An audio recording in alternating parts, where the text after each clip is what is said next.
let's get started. Um, can you tell me a little bit about yourself and how you started paddling? Sure. So, hi, I'm Maureen Taylor. um, I didn't start paddling until 2018. So until I was 33. And I had just had Luke, and so he was only like 7 months old. And we were in Japan, and I had heard all about these dragon boat races, and that they did an Army and a Navy and an Air Force teams to do these giant ceremonial 32 paddler and a 2.5 ton dragon boat races. And I'm just like, that looks really cool. Like, I really want to try that. But I'm like, oh, but I was pregnant, and then I was teaching, and I was coaching, and I was doing all the things.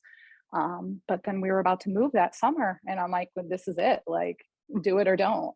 So tried out and didn't think I would make it. I don't, and it was awesome, and I just caught the bug and did that first big boat race, which was insane. And it's a 500-meter turn race in this ginormous boat. And then after that, then you switch to small boat season Sabani, which is like kind of like the IDBF 10 paddler, but not. And that was awesome. And our paddles for most of those races are more like outrigger paddles with that teardroppy shape. So that was cool. And just loved that, like just being able to go fast and turns and work together, and just loved it. But then we moved. So we got through the championship race and we won, and it was awesome. And it was the first time US team had ever won over there. And then I moved to Oahu, and I'm like, cool, dragon boat. Where's dragon boat? There's no dragon boat. There's zero dragon boat anywhere on Oahu. And so Brian my husband had lived in Hawaii growing up. And he's like, yeah, but there's outrigger paddling. You should go try that. I'm like, oh, yeah, but dragon boat, yeah. And so I'm like, all right, I guess I'll try it.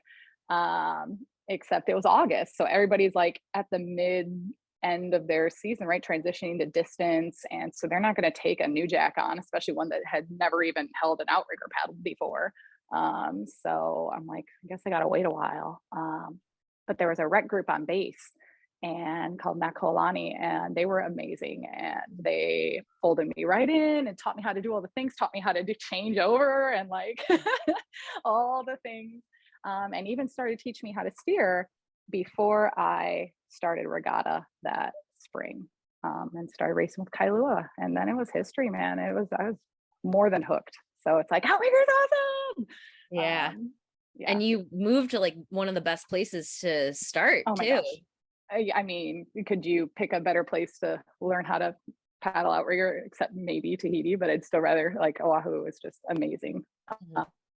And I had awesome coaches in Kailua and at Nakolani, and just that really broke it down and didn't accept like good enough, in a good way. It was just kept pushing of like, okay, yeah, cool. Like, so you've paddled before, but you're not, no, that's not, let's do it better. I'm like, okay, yeah, I'll do better. So who were And these so we did people? it. For Kailua, it was Lori and Chris Ruby were our novice coaches, and they were amazing. They are amazing. They're still over there, and they helped out so much. And Lori is just like a technician, man. Like, she breaks down your stroke and everything into these chunks and gives you so much good feedback. And I couldn't imagine having a different novice coach. So they were amazing. And then for the whole team, then Kamoa, he is one of the mainstays at Kailua, and he really helped out as well, giving great tips and being a good resource to ask all the questions. And so we had regatta and did our novice regatta season, and I steered that whole season, and we got second at states, and that was awesome. And then we did distance, and we had an all novice crew mixed with A's and B's, and did all the the whole gamut of races, and even finished with Nawahine. And so we got to compete in our first Nawahine, and it was all 10 novice paddlers, including the steersman. And it was a grind. Like, it was like the worst conditions ever, like in like the flattest, most washing machine, no help from the ocean. Took everybody forever. And it was super cool. But then, as military life is, we had to move again. But we landed here in SoCal. So soft landing. Yeah. So you've been in 3 really awesome places for paddling. Yeah. Lucked out big time. Yeah. It's been super cool. I was wondering, how did you get into small boat like outrigger? How did you start doing that? Like one man. Mhm. So gosh, I knew I wanted a one man like as soon as we started paddling rec, even before I'd even started regatta. And I'm just like, oh, that looks so cool. Like, and be able to go on your own. Like, so I got this big, huge, heavy, refurbished like 12 times Tiger Pahoa, and it just from another paddler, and I had it, and I think I only got on it like maybe 5 times. Um, between like when I got it right at the beginning of regatta, and then between the end of distance season, because I mean, well, you're training so much anyway, and then there's this huge boat that I didn't know how to deal with or navigate or handle, and I needed help, and I needed resources of like somebody to guide me through. And at the time, I didn't know who to ask. Um, so it kind of like didn't happen. And then um, and then in the winter of 2019 into 2020, I'm like, oh, okay, I'm going to start taking it out more. Like, I think I need a lighter boat. I'd like to try to race. I'd like to try to be maybe competitive. Like, let's get a lighter boat. So I was searching around, and so I wanted to train the off season, and found like the last kahele that was anywhere near Oahu, and had it shipped over from Kauai. And it arrived like 2 days before shipping shut down on island for COVID. Um, so then it was awesome. I had a new boat, and then COVID and lockdown, except on Oahu, at least, you could access the water. So you couldn't hang out in the parks, you couldn't congregate, you couldn't do much of anything, but you were always allowed to access the ocean. So I'm like, let's go try it out. And so COVID was, a huge paddle blessing for me, in that like I had all the time and access to ocean, and lucked into having a canoe right then. So I felt like my learning curve went up pretty, like I was able to progress pretty quickly because I spent a lot of time on the water. So I started with that and started entering some of the Kanaka Ikaika one man races, because I'm like, why not? Like, let's try it. Like, that's fun. Like, let's push ourselves. And got some really great coaching and one man tips and just advice from a bunch of the gals that I've been paddling with there. And then Coach Jake and his girls, that he's got a crew of women that he has been helping train. And he was a really great mentor and helped me kind of figure out what to do with myself and how to race better in the one man. And it was kind of snowballed from there. Did all the Kanaka Kaika races, and did the short course for states there, and was like, yeah, let's keep going. And it's gotten good. I don't know. And you've been like skyrocketing since then. I mean, it's been fun. It's been I just feel like everything is learning, right? Like, it's so everything's so new, and all these races, like everybody's like, oh yeah, you've done that before. I'm like, no, I haven't. Like, tell me how to do the thing. Yeah. I think that's such an important mindset too. And I think like I think like that as well, even though I've been doing it for paddling in general for like 15, 16 years or something. Like every time I do a new race or try a new craft, it's like I don't know what I'm doing. Like let me learn as much as I can. And I think that's such an important mindset to have as an athlete. And I don't know, I guess really lucky with our profession as teachers that like Mhm. we are so passionate about learning that we can take that and then apply it to our hobby. And not being scared to reach out or find the resources to help you do that. Like just, completely removing ego or fear and just being like, I don't know what I'm doing. And I know that you can help me do it better. Like, like I would love your insight and being able to learn from all these different amazing resources. And, the paddle community is so good about taking care of each other. But a lot of the times I feel like you just have to be willing to ask because people don't necessarily assume that, that you want their advice or their help, or they're like, oh, you've got it. And it's like, no, no, I don't. Like, please help. And then they're more than willing to help. So I think being willing to step out of that comfort zone, I think, was um, a big step. Because had I not done that with the one man and been like, I need help. Like I tried to do it on my own. I'm scared. I don't know what to do. I'm not managing my craft correctly. YouTube can only teach me so much. Like I need help. And gosh, if I hadn't have done that, like it would not be the same at all. Who knows where we'd be right now? Probably still hullying literally every other time. But Yeah. And I think too, like, not only like being not afraid to ask, but having like a community of people that like really knows what they're doing, like them just like being Mhm, physically present is really mhm, important. And you were very lucky in Hawaii that there's so many people that like know what they're doing, because like on the East Coast there's a handful of people that like really really know what they're doing, and there's a lot of people that like know what they're doing, but like all the advanced really advanced stuff there's just like very few people. mhm. Yeah. Yeah, it helped a lot. Yeah, being able to have those resources. And even with that said though, just so much of it too was paired with having somebody to give insight here and there, but also just spending the time on the water, right? Mhm. Like, and I hated hearing that. It was just kind of like, oh, how do you do like get on the water? And that was Coach Mike, or the novice A coach, he would give some tough love here and there of like, yeah, okay, so you want to surf better? Go surf. Okay, but like how?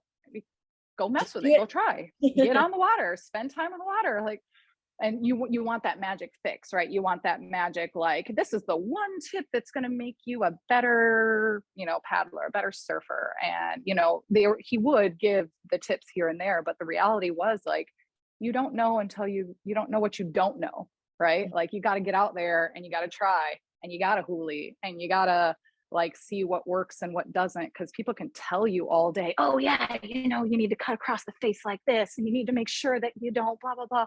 And none of that means anything until you're in the moment, on the wave, in the water, figuring it out for yourself.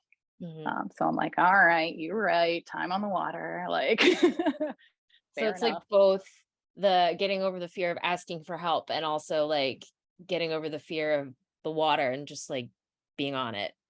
Yeah, and the fear of messing up, right? Mhm. Like I'm very much like you know want to do it well right away kind of a person. I'm sure a lot of people Yep. are, but it's kind of Same. like it's like, Yeah, but I I want think to a do it lot right of the good. first time. It's just like, but I just want to do it right. Can't I do it right? It's like, no, like there's a learning curve and that's okay. And it's okay to mess it up and to not do it well, because that's how you learn how to do it well eventually. Mhm. So yeah, a lot of getting over oneself, what happened. And I think that was good, having all of that off time, all of that COVID time to kind of explore, to feel it out, to make mistakes, to low pressure race, right? Like, because I'm entering these one man races and literally not expecting to do anything. And gosh, there are at least half of them where I was just like, holy crap, I finished. Like, this is amazing. Like, between the conditions or the distance or like, all of that, like those little, those little steps that are actually the biggest steps, that then it's like, okay, now like I, you've come so far because you were willing to push just a little bit further. Like, Little steps will mean big success later. Yeah, we always hope, right? At least that's what we keep Yeah. trying. Can you tell me about a favorite paddling moment that you've had? And it can be like something that happened at a practice or a race or something with another paddler, or like a trip you took, a sea creature you saw. I love, oh gosh, I get like teased all the time. Like every time I see a sea creature, like any sort of something on the water, like I will, even mid race, it's kind of like, yeah, it's A like dolphin! oh, every time. And they're like, don't you see dolphins like all the time? I'm like, that is irrelevant. They are amazing. um, One of the coolest was before we moved from Oahu, we had gotten Brian a used one man as well. Because I'm like, I love this. This is awesome. You need to come out there with me. And he's like, okay. And so we go out with our group, and it is like January, February, and so it's still whale season, right? And so we go out just off of Kailua. We're like next to Flat Island, and we are just kind of pedaling along, not even that deep offshore.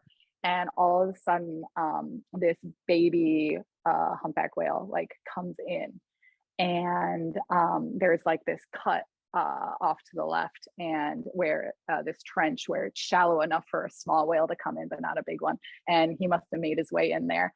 And so we're out there, and it's just coming, we've stopped, we're like, nope, stay away, like give him space. And he's coming like towards us and coming in this area, and Brian just got to see and experience like the kind of the magic of you know seeing the whales when you're on the water and hearing them sing. And just like, it was such a cool moment to be able to share with him, because showing him pictures and like and videos and things, he's like, oh, that's awesome, but it's not the same. And then we're actually getting to like share a moment like that together, where we get to see this whale so close and like right in a safe place offshore, and that was really magical. I'm really glad I got to share that with him, because Yeah. he tolerates so much with paddling, and he's not a paddler. Everybody's like, oh, does Brian paddle? I'm like, no, like he would if he had time, but no. So that was probably one of the really cool moments. Yeah, that's so um, special. yeah. And then having Luke having to go with me, like in order to get on the water during COVID, like a lot of time, like Luke wasn't always in school. So I had like, all right, well, I guess I got to bring you with me, and you figure it out. And so he was big enough to sit on the back of the deck and hold on to like my little waist pack. And again, just right there, right off of Kailua Beach, doing little baby surfs, and having him on the back of the canoe with me and getting on these just tiny, tiny baby bumps. And he's just like just so excited. And I'm just like, yeah, we're in a wave. And he's like, yeah. And so I don't know, I guess being able to share those with family, right? Like, especially because they're not out there with me all the time. So I think those are probably two of my most special moments. I mean, you can tell paddling stories for days of teams and trips and things, but like, yeah, I Yeah, it like comes sharing it down to with the loved ones. yeah, it comes down to moments like that. Yeah. Um, so can you tell me a little bit about why you're passionate about paddling and why maybe paddling and not other sports? Oh man. I thought so. Yeah. I was thinking about that. I'm like, why? Like, I know I love it. Like, it's fun. I like I like working hard. I like going fast, and I like competing. Um, but I don't know. I feel like with paddling, there's always been something new to work on and to kind of see and explore, and you know kind of like you're never in the same conditions or the same water twice, kind of a thing. So even if you're going out in the same place, like it's always changing. um, and I feel like that like keeps me on my toes and makes it something different every time. um, and I think, but paired with all of that, I think the what keeps me coming back, it has been the community. um, because even though I tend to gravitate to solo sports that have a team component, the team component or the community component is so important, and has really kind of it's what's kept me there. Because if you don't have, like we talked about, like if you don't have that mentorship, if you don't have those people, you don't have the community to kind of keep going and to help you push through the hard days and to have fun with, and to, you know, experience those moments on the water with, you know, it's just, paddling solo is great sometimes, a lot of times, but not all the time. So being able to have the community that understands and supports you and helps you, and the reality is with small, you know, small child at home, like I wouldn't be able to do half of what I've done this past year without help from the paddling community, and then also just our military neighbors and friends of like, you know, it's like, oh, how do you balance it? I'm like, I'm not balancing it. Like I feel like I'm failing spectacularly on the regular, but like I'm making it work. And I wouldn't be able to, without the help and understanding from all the aunties and the community. So I think that's what keeps me coming back, is like the love and the passion of the community, and that we get to share that stuff together. And why not other sports? I mean, I feel like you can do the other sports too. Like I still do, like I still run. And But yeah, I mean, again, it's the people, I feel like, has been bringing me back, and that like, and we've lucked. I mean, we've lucked out, right? Like we've been at duty stations with water, and in, you know, 3 really amazing places that have really fostered a love for the sports. And so it's kind of, you know, if we landed in the middle of the desert, like, you know, might not be able to paddle, but for right now, I'm gonna, Some desert running and kick up the sand. I'll have to reinvent myself for the 12th time, you know, if we end up in the middle of the desert. But for now, if we have water, like I'll keep paddling. So, So I feel like your answer to this next question is yes, but I want you to say more about how paddling has changed your life, and would you say it influences other parts of your life? yeah, I mean, definitely it's changed, you know, my life. I feel like it's given me a place to tap into. Um, you know, so if people, you know, that don't know me, like, you know, Brian's in the Navy, he's a Navy pediatrician. We move every 2 to 3 years. And so that's great. We love it. We get to see the world and experience new things and meet new people, but it means we start over every time. And starting over, even for an extrovert, even for somebody that, you know, enjoys people and is willing to like reach out and try stuff, like it's hard and it sucks. And so paddling has helped give me kind of like a springboard um, into community again, right? Into finding something, and a group of somewhere to belong. So that was all, you know, that's how I got into outrigger, right? Immediately looking for paddling as soon as I got to Oahu. And then knowing that I loved it, moving from Oahu to SoCal, like reaching out on Facebook ahead of time and being like, okay, what's in SoCal? Somebody help me. And, you know, everybody's like, oh, come here, do this. And um, it's definitely given me something to look forward to in the different moves and in the changing. And there's so little that we can control in this constantly moving, changing existence. Like it feels like it's something that'd be like, okay, I have something stable to look forward to. So that's changed, you know, these past 9 years of moving. It's given me something to look forward to, and then influence the other parts of my life. I mean, oh my goodness, like It rules your life. I feel I mean, it's a lifestyle, right? Yeah. you, you plan life around it, and poor Brian, he has tolerated a lot of that, and but in a good way. Like I feel like it's given so many different experiences, and it's made it so, you know, like I plan like different vacations and things, or that you know, my family's been really awesome and really flexible of like being able to help me with Luke when I've tried to go on to the gorge, you know, for the week. Like, what do you do for childcare for the week? Or doing the dragon boat camp in Florida. same thing. So luckily both sets of grandparents stepped up, and I was able um, to have him go have amazing time with his grandparents that he might not get otherwise too. While then I go do something that it feels really fulfilling, and I feel like that makes me a better mom when I get home, because I'm taking care of me too, along with paired with taking care of Luke and then our family. And so I feel like it's influenced the other parts of my life in a good way. I think. I hope that my family feels the same way. But we'll see. Yeah, I think that's such an important point too, because I've been talking to like my other paddler friends who are about my age who don't have kids yet. And, we've been talking about like, well, what do you do when you have kids? Like, how do you manage this? And I think what you said about like taking care of yourself too is really, really important, because I feel like people forget that. Yeah. And I mean, yeah, of course, Luke and family comes first, right? Like, but I feel like there's also times when like you can make things work.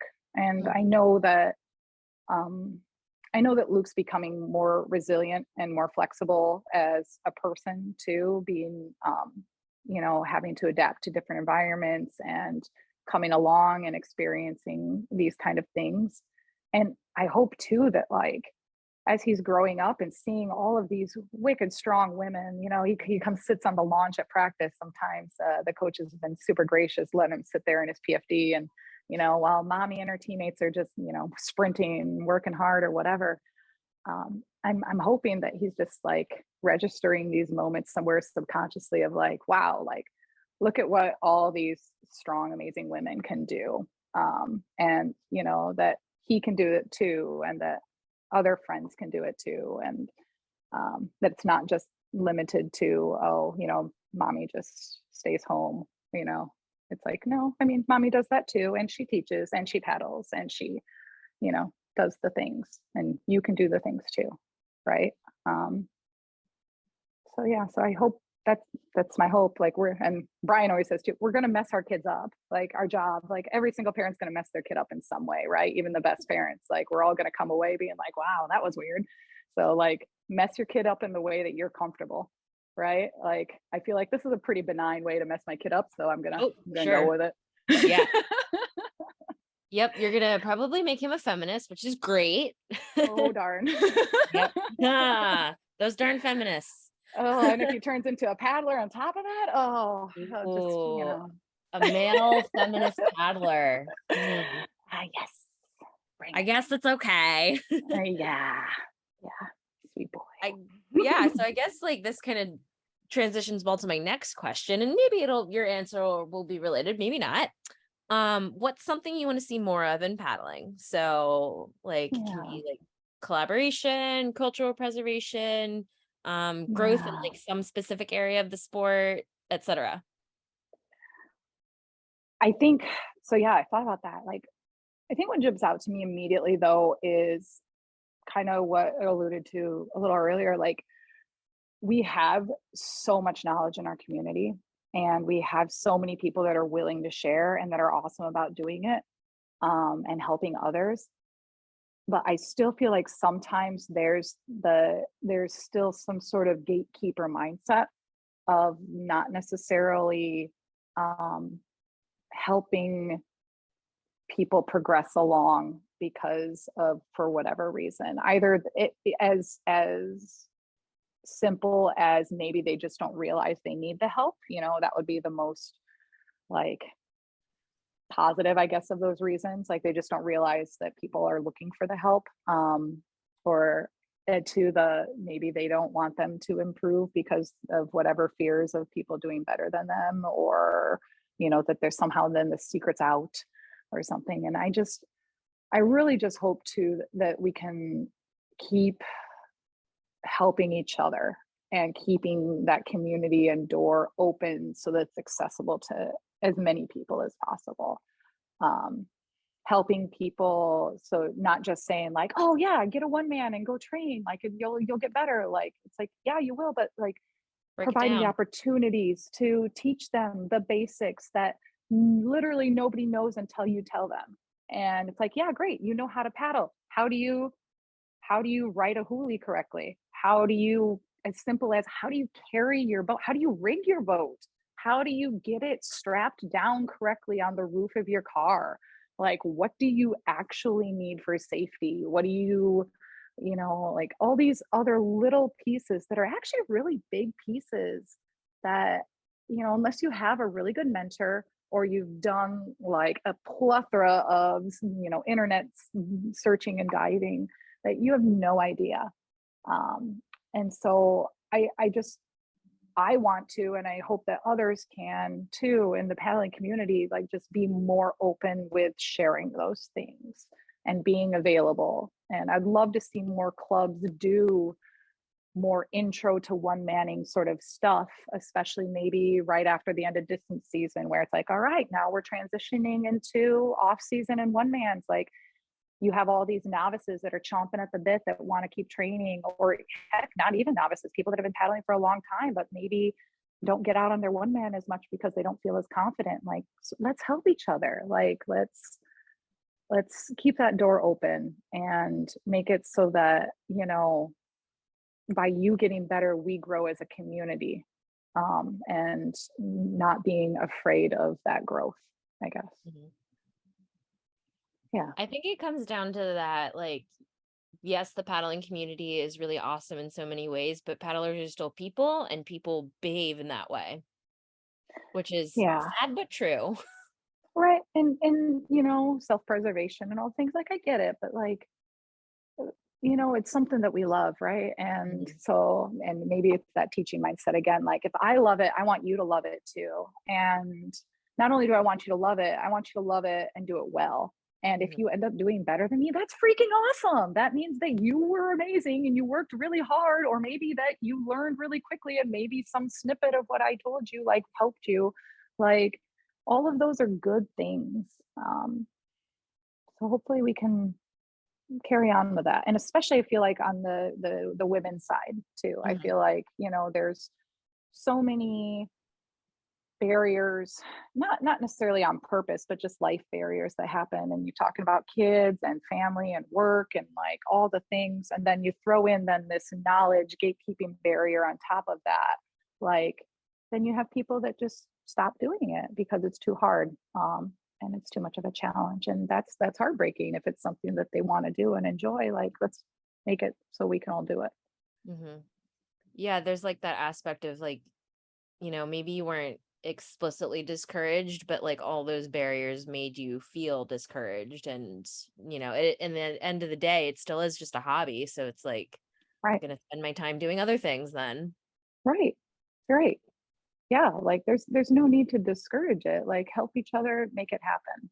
Hmm. And Yeah, yeah. I think there's definitely needs to be more like a culture of giving in the paddling community. And I'm wondering if like the club itself is going to be like the conduit of like creating that culture Mhm. of giving where people like help each other. Because I know I just joined a new outrigger club this year, and I definitely get the sense that that's there at this club, or at least it's like starting to like bubble up a little bit. And like coming in as a new person who's experienced, like, and has gone places like the gorge and like Mhm. gone to California and Hawaii and has like learned so much. Like I want to like teach other people these things so I can have buddies to bring with me next year. Yeah. Yeah, for sure. Yeah. Yeah. Yeah, I'm hoping so. And it's I know that sometimes it's just not feasible, and it's I know there's so much demand on people's time, and so when we finally do get breathing space in the off season, I know that people are tapped out, right? And that a lot of the times the people that have already been giving so much to the club, either via coaching roles or whatever, like, those are the people that those would probably be the people that would help out in those situations. But they've been giving so much up until that point, like, they need a break too. And Mhm. these are usually not very well compensated or not compensated at all roles. And so, yes, oh my gosh, please take your break, like, recharge your battery. So I think that, maybe that's time for other people to step up, right? Yeah. um And so I'm hoping to try to do that. I know I'm talking to a couple of our novice and our newer gals about like, okay, like what can we do? Like trying to help them get canoes, trying to help them get started of like what to do and how to get on the water. So I'm hoping to walk that walk a little more, not just hope that it happens. I'm hoping to try to start doing some of that. Yeah, that's really awesome. Yeah, More on the more friends waterfront. to go to the gorge with, more Yeah. friends to surf with. Yeah. Yeah. All right, last two questions. Donuts. And they are hopefully shorter-ish, but this one's really important because as fast foodies, food is so important to us. So important. What is All the food. what has been your favorite post-paddling meal ever? Oh, it's so hard. There's so much food to eat. I always want to mow just like a huge plate of like steak and rice and like some sort of something with it. But like if you give me like a good like Terry steak plate or like any of that, like that's just like comfort food to my soul. But I would also be lying if I ignored just a solid order of French fries or a greasy like Big Mac or something afterwards. Like there's days where I'm just like, there's nothing else that's gonna fill that paddling void right now. I'm like, I need grease, potatoes, fat, yeah, salt, potatoes, fat, ketchup, protein, I need all the things. So yeah, maybe a good steak plate and a side of French fries. delicious. And So then the last healthy. question. If you had one piece of advice for any young or aspiring paddler, what would it be? Oh gosh. Just do it. Like just try, right? Like don't be scared of the mistakes. Um and just don't be willing to take that first step, right? There's so many newer paddlers and friends that are just like, oh, you know, I could never race, like I could never do whatever. It's like, no, you absolutely can. Like don't be scared of putting yourself out there, because that's the only way we don't grow in our comfort zone, right? Mhm.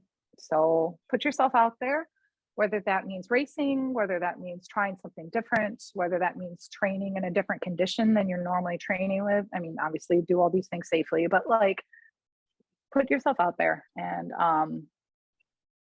see what you can do. I think you'll surprise yourself. Zone of So. proximal development in paddling. That's right. Yes. Always push yourself a little bit more than you think you should go. A little more, just a little Just a bit. teeny bit. Yeah. Great. That's Well, good. thank you so much, Maureen, for taking the time to talk with me. Sorry I was a few minutes late. Oh gosh, no worries. Thanks for listening to my rambling, all my stories.